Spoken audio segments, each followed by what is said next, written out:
आपका प्यारा वीडियो देखने से पहले आपसे एक छोटा सा निवेदन है, कृपया चैनल और वीडियो को लाइक, शेयर और सब्सक्राइब करें।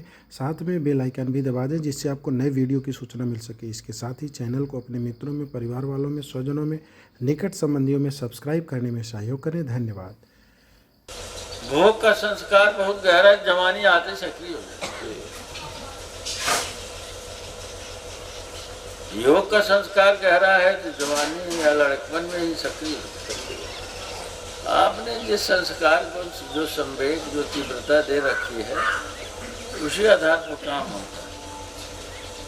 लोभ का संस्कार गहरा है तो हो जाएगा, तो वो सब भोग के संस्कार में आते हैं। अगर वर्गीकरण किया जाए भोग के संस्कार, हाँ, भोग का संस्कार अगर तगड़ा है तो मौका पाने को उभर आएगा तुरंत। फिर आप ऐसा भाव लेंगे, आप ऐसा भाव करें। तो अगर जिसको समझ में आती बात तो वो समझ ले कि भाई मतलब क्या है कहने का। साधक अगर कहता है कि हमें काम को निरस्त करना है, वासना को खत्म करना है, कहते तो है लोग, करते नहीं, वो बात है। लेकिन फिर भी अगर कोई पूछेगा तो क्या बता, तब उसके एंटीडोज में प्रेम को भाव को कह दिया।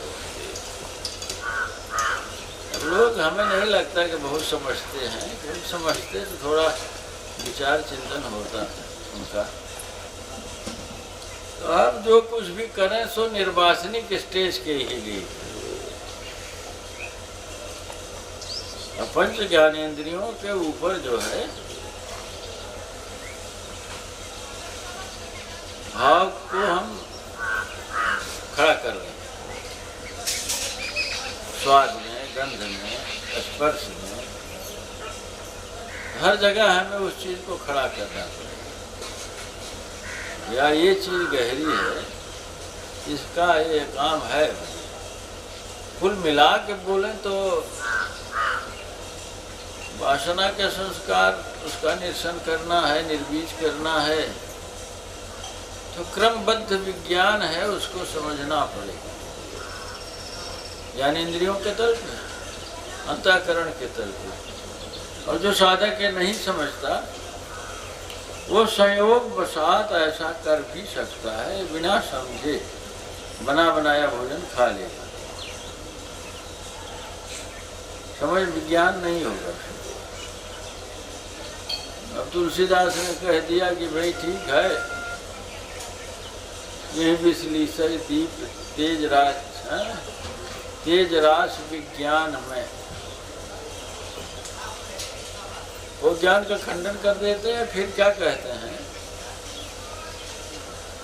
ज्ञान का खंडन किए, भक्ति निरादर ज्ञान लुभाने। फिर क्या कह रहे हैं कि अरे भैया देखो, ऐसा ना, ज्ञान विराग नयन उर्गारी, वहाँ वो भी कह रहे हैं कि कौन ज्ञान का आप खंडन कर रहे हो, कौन को समर्थन कर रहे हो। वेद समझने का नहीं, नहीं नहीं, ऐसा करो ना, बस केवल राम राम कहो हो जाएगा। अरे बस केवल राम राम कहने का संस्कार तो चाहिए ना।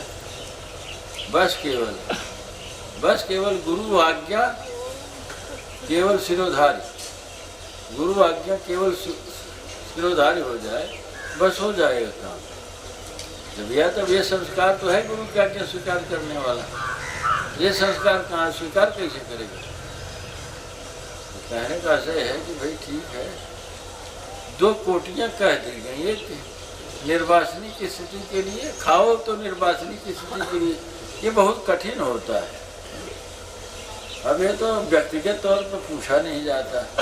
आप खाएं तो निर्वासनी की स्थिति के लिए, पिए तो निर्वासनी की स्थिति, सोएं तो निर्वासनी की स्थिति के लिए।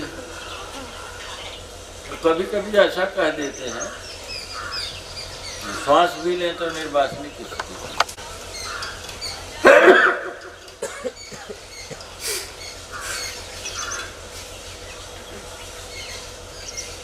अब वो तो जब कर्म का हिसाब आप देंगे, जैसे आपने कॉपी दिखाया मास्टर को, तो जांचेगा तब न पकड़ेगा। आप लोग सामने लाते नहीं बात, आप क्या कर रहे हो। खा रहे तो कैसे, पी रहे तो कैसे, चल रहे तो कैसे, बैठ रहे तो कैसे, उठ रहे तो कैसे, सोच रहे तो कैसे, विचार कर रहे तो कैसे, देख रहे क्या, सुन रहे क्या, हर जगह से कर्म क्रिया है, क्या कर रहे, सांस ले रहे तो कैसे। हाँ मेरे पास तो कुछ देने को नहीं है, कुछ करने को नहीं है, यह तो आप सिद्ध ही है फिर ना। उस तरह से पूछिए आप। देखने के लिए धन्यवाद।